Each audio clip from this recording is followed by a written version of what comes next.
Assalamualaikum warahmatullahi wabarakatuh. Selamat pagi semuanya. Bagaimana kabarnya hari ini?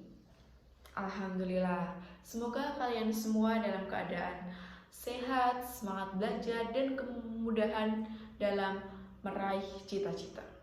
Sebelum kita memulai kegiatan hari ini, marilah kita mengucapkan syukur pada Allah Subhanahu wa Ta'ala karena atas rahmat dan karunia-Nya kita masih diberi kesempatan untuk belajar bersama dalam keadaan sehat. Sebelumnya, perkenalkan, saya Nika Julika Oktahirnisa dari Program Studi Bimbingan dan Konseling Universitas Muhammadiyah Magelang. Nah, pada kesempatan kali ini, saya akan menemani kalian dalam layanan bimbingan dan konseling, khususnya pada bidang bimbingan karir dengan tema mengenali potensi diri sebagai langkah awal merencanakan karir. Semoga selama kurang lebih 15-20 menit ke depan kita dapat belajar bersama dengan santai, aktif, dan juga menyenangkan. Saya harap kalian tidak hanya mendengarkan, tapi juga ikut berpikir, menjawab pertanyaan, dan juga merefleksikan diri kalian masing-masing. Baik, sebelum kita memasuki materi, saya ingin mengajak kalian membayangkan sebuah situasi. Bayangkan 15 tahun lagi, kalian sudah dewasa. Sebagian dari kalian mungkin sudah ada yang mengenakan jas dokter dan sedang memeriksa pasien. Ada yang memakai seragam guru dan sedang mengajar dalam kelas. Ada yang menjadi polisi dan yang menjaga keamanan masyarakat. Ada juga yang menjadi tentara, ada yang membuka usaha sendiri, ada yang menjadi atlet nasional, ada yang menjadi program komputer, ada yang menjadi arsitek, bahkan mungkin ada yang menjadi konten kreator yang memberikan manfaat kepada banyak orang. Sekarang, coba renungkan pekerjaan apa yang kalian ingin lakukan ketika kalian sudah dewasa nanti. Baik, apakah kalian sudah ada jawabannya? Kalau sudah, bagus sekali. Kalau belum, tidak apa-apa. Masih banyak waktu untuk mengenali diri kita sendiri. Nah, sekarang saya ingin bertanya kepada kalian. Siapa yang ingin cita-citanya menjadi dokter? Boleh angkat tangannya? Baik, selanjutnya, bagaimana yang ingin menjadi guru? Baik. Yang ingin menjadi polisi, yang ingin menjadi pengusaha, dan banyak lagi. Itu hal yang menarik. Setiap orang mempunyai impian yang berbeda-beda. Namun, saya ingin bertanya lagi. Menurut kalian, apakah cukup hanya mempunyai cita-cita saja? Misalnya, saya ingin menjadi dokter. Apakah saya hanya mengucap saya ingin menjadi dokter? Otomatis nanti akan menjadi dokter? Tentu tidak. Kita harus belajar dengan sungguh-sungguh, berusaha, disiplin, memiliki semangat pantang menyerah, dan yang paling penting mengenali kemampuan diri sendiri. Oleh karena itu, hari ini kita akan belajar mengenali potensi dalam diri. Nah, selanjutnya yaitu tujuan dari layanan ini sendiri. Yang pertama, menjelaskan pengertian potensi diri. Yang kedua, mengenali minat, bakat, dan kemampuan yang dimiliki. Yang ketiga, memahami pentingnya mengenali diri sendiri sebelum menentukan cita-cita. Yang keempat, menyusun langkah sederhana untuk mengembangkan potensi diri. Dan yang kelima, lebih percaya terhadap kemampuan yang dimiliki. Baik, selanjutnya, tahukah kalian bahwa setiap manusia dilahirkan dengan kelebihan masing-masing? Tidak ada satu orang pun di dunia ini yang benar-benar sama. Walaupun kalian saudara kembar sekalipun, tetap memiliki sifat, kemampuan, dan minatnya yang berbeda. Coba lihat teman-teman di kelas. Ada yang pandai berbicara di depan kelas, ada yang cepat menghitung, ada yang rajin membaca, ada yang suka membantu guru, ada yang pandai bermain sepak bola, ada juga yang pandai menggambar, ada yang senang menari, ada yang pandai bermain musik, ada juga yang mudah berteman, ada juga yang suka memperbaiki barang-barang. Semuanya merupakan contoh potensi yang dimiliki seseorang. Nah, potensi adalah kemampuan, kekuatan, atau kelebihan yang dimiliki seseorang sejak awal dan dapat berkembang apabila terus dilatih, dipelajari, dan diberi kesempatan. Artinya, setiap orang memiliki peluang untuk berkembang menjadi lebih baik. Potensi tidak selalu langsung terlihat. Kadang-kadang kita baru menyadari setiap mencoba banyak hal. Misalnya, ada seorang siswa yang pemalu. Suatu hari guru meminta dia menjadi pembawa acara di dalam kelas. Awalnya dia gugup, namun setelah beberapa kali mencoba, ternyata ia mampu berbicara dengan baik. Sejak saat itu, ia semakin percaya diri. Ternyata selama ini ia memiliki potensi dalam berbicara di depan umum. Begitulah potensi bekerja. Kadang tersembunyi, tidak akan muncul ketika kita berani mencoba. Itulah potensi bekerja. Kadang tersembunyi, tetapi akan muncul ketika kita berani mencoba.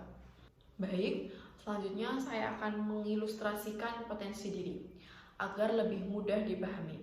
Saya akan memberikan sebuah perumpamaan. Pernahkah kalian melihat biji mangga? Kalau kita melihat biji mangga, bentuknya kecil dan sederhana. Namun, siapa sangka bahwa di dalam biji tersebut tersimpan potensi yang menjadi pohon yang sangat besar.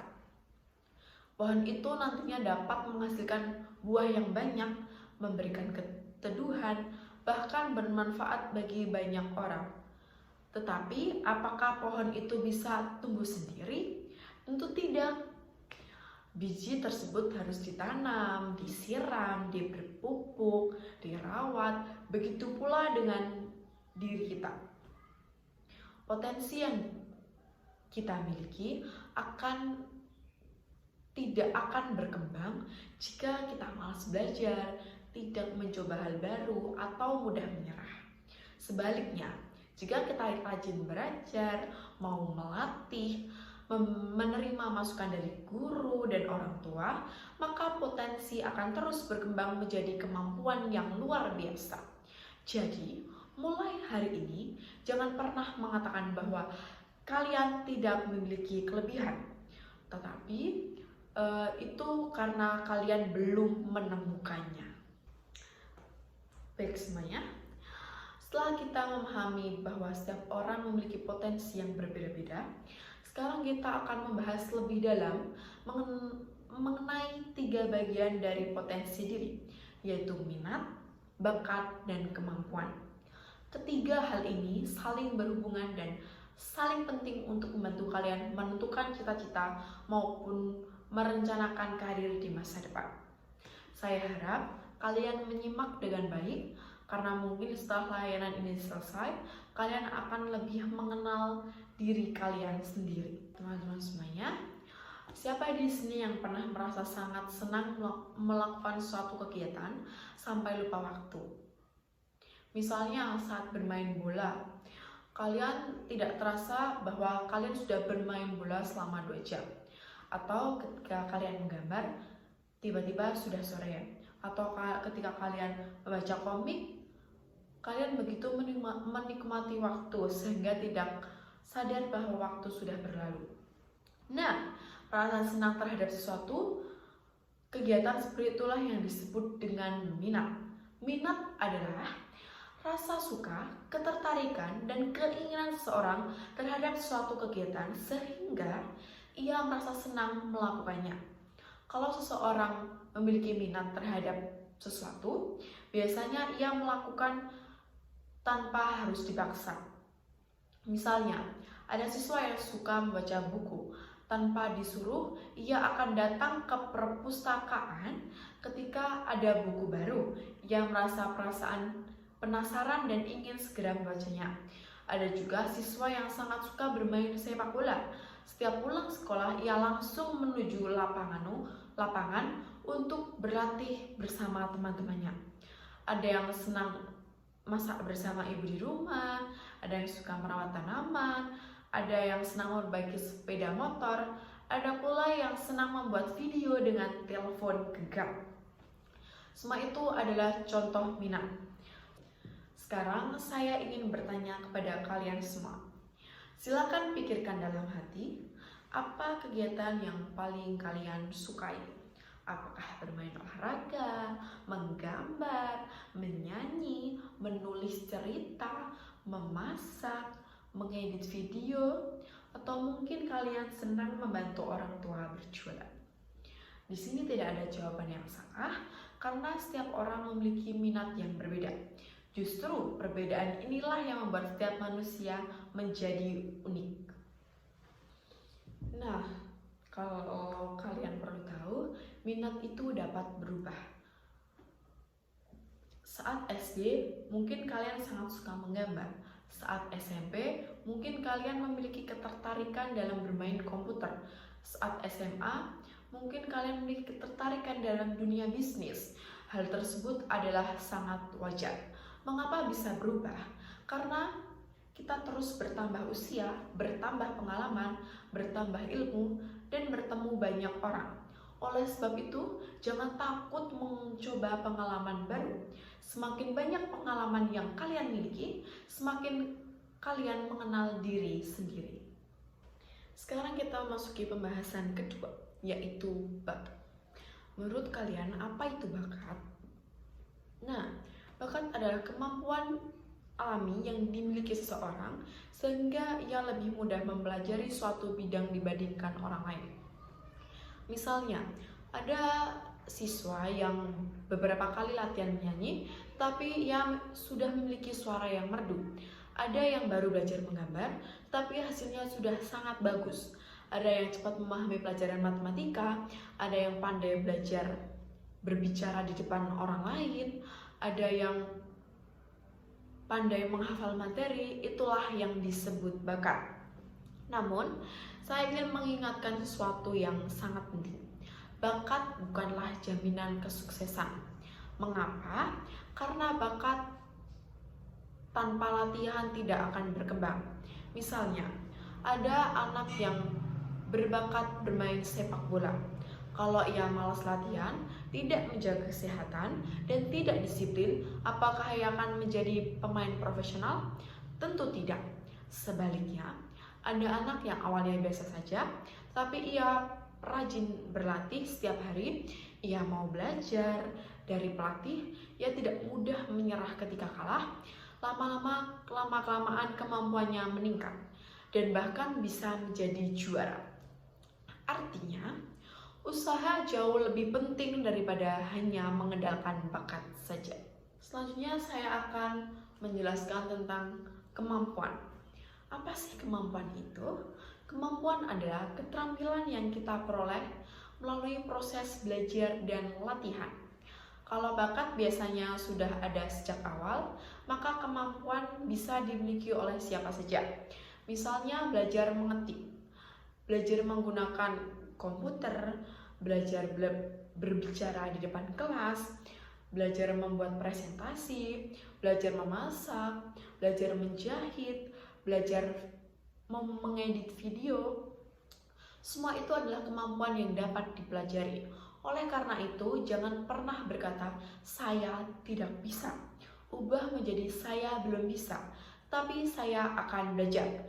Kalimat tersebut menunjukkan bahwa kalian memiliki semangat untuk terus berkembang. Baik, saya akan menghubungkan minat, bakat, dan kemampuan. Sekarang kita dapat simpulkan, minat membuat kita senang melakukan sesuatu. Bahkan bakat membuat kita lebih mudah mempelajarinya. Sedangkan kemampuan berkembang karena terus belajar dan berlatih. Jika ketiga hal tersebut digabungkan, maka peluang kita untuk berhasil akan semakin besar. Misalnya, kalian memiliki minat memasak, kalian juga berbakat membuat makanan, kemudian kalian mengikuti kursus masak dan terus berlatih, maka kemampuan kalian akan berkembang sehingga suatu saat bisa menjadi seorang chef atau bahkan membuat usaha kuliner sendiri. Begitu juga jika kalian suka menggambar, kalian terus berlatih menggunakan komputer, belajar desain, mengikuti lomba, maka suatu hari kalian menjadi desainer grafis, animator, ilustrator, ataupun arsitek. Semua dimulai dari mengenali potensi diri. Baik semuanya, setelah kita tadi belajar mengenai minat, bakat, kemampuan, sekarang kita akan membahas bagaimana ketiga hal tersebut berhubungan dengan karir. Mungkin kita mendengar kata karir, sebagian besar dari kalian langsung berpikir tentang pekerjaan. Ada yang membayangkan dokter, guru, polisi, pengusaha, atau profesi lainnya. Sebenarnya anggapan itu tidak salah, tapi belum sepenuhnya benar. Karir bukan hanya tentang pekerjaan ketika seseorang sudah beranjak dewasa. Karir adalah perjalanan hidup seseorang dalam belajar, mengenal dirinya, mengembangkan kemampuan, menentukan pendidikan hingga akhirnya bekerja dan terus berkembang. Artinya, perjalanan karir kalian sebenarnya sudah dimulai sejak sekarang. Kalian sudah duduk di bangku kelas 8 SMP. Mengapa demikian? Karena setiap hari kalian sedang belajar, setiap hari kalian mengenal pengalaman baru, setiap hari kalian mulai mengenal apa yang kalian sukai dan apa yang kurang kalian sukai. Semua pengalaman tersebut akan membantu kalian untuk menentukan masa depan. Sekarang coba kita hubungkan potensi dengan karir supaya lebih mudah dipahami. Mari kita lihat beberapa contoh. Misalnya, ada seorang siswa yang sangat senang berbicara di depan umum. Ia aktif menjadi pembawa acara ketika ada kegiatan sekolah. Ia juga percaya diri saat presentasi di depan kelas. Jika kemampuan terus dikembangkan, kelak ia akan menjadi guru, penyiar radio, presenter televisi, pembawa acara profesional, bahkan motivator. Contoh lain ada siswa yang sangat suka menggambar. Ia sering membuat komik, poster, atau ilustrasi. Jika ia terus belajar mengembangkan kemampuannya, ia akan menjadi desain grafis, animator, ilustrator, arsitek, atau desain produk. Dari contoh-contoh tersebut, kita dapat melihat bahwa potensi diri sangat berkaitan dengan pilihan karir di masa depan. Baik, sekarang kita akan mengenal seorang tokoh dalam bidang bimbingan karir, yaitu John de Krumboltz. Beliau menggambarkan teori yang menjelaskan bahwa perjalanan karir seseorang dipengaruhi oleh berbagai pengalaman baru yang dialami selama masa hidupnya. Menurut Krumboltz, seorang tidak selalu berhasil karena sejak awal sudah mengetahui cita-citanya. Seringkali seseorang justru menemukan karirnya setelah mencoba pengalaman baru. Misalnya, mengikuti organisasi sekolah, mengikuti ekstrakurikuler, mengikuti lomba, menjadi panitia kegiatan, belajar keterampilan baru. Bahkan, pengalaman gagal pun bisa menjadi pelajaran yang sangat berharga.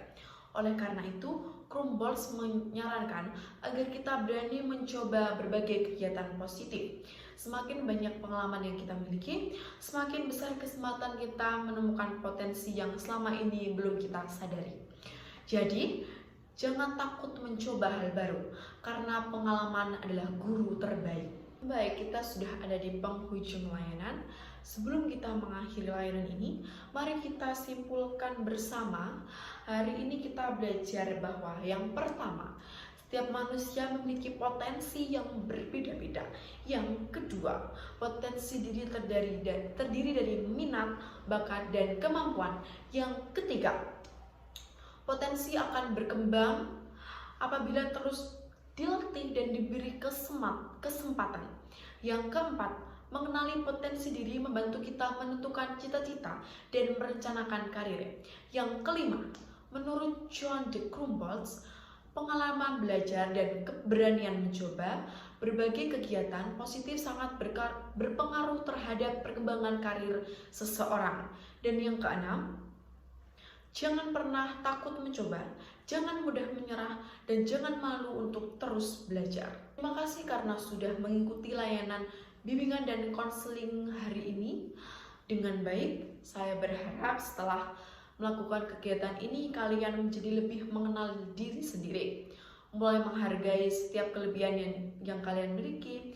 Teruslah belajar, teruslah mencoba pengalaman baru, jangan takut gagal, karena setiap kegagalan adalah bagian dari proses menuju keberhasilan. Semoga suatu saat nanti kalian dapat meraih cita-cita yang diimpikan dan menjadi pribadi yang bermanfaat bagi keluarga, sekolah, masyarakat, bangsa, dan negara. Terima kasih atas perhatian, semangat, dan partisipasi kalian semua dalam mengikuti layanan ini. Apabila selama penyampaian materi terdapat kekurangan, saya mohon maaf yang sebesar-besarnya. Mari kita akhiri kegiatan hari ini dengan membaca Alhamdulillah bersama-sama. Alhamdulillahirrabbilalamin. Sekian dari saya. Wassalamualaikum warahmatullahi wabarakatuh.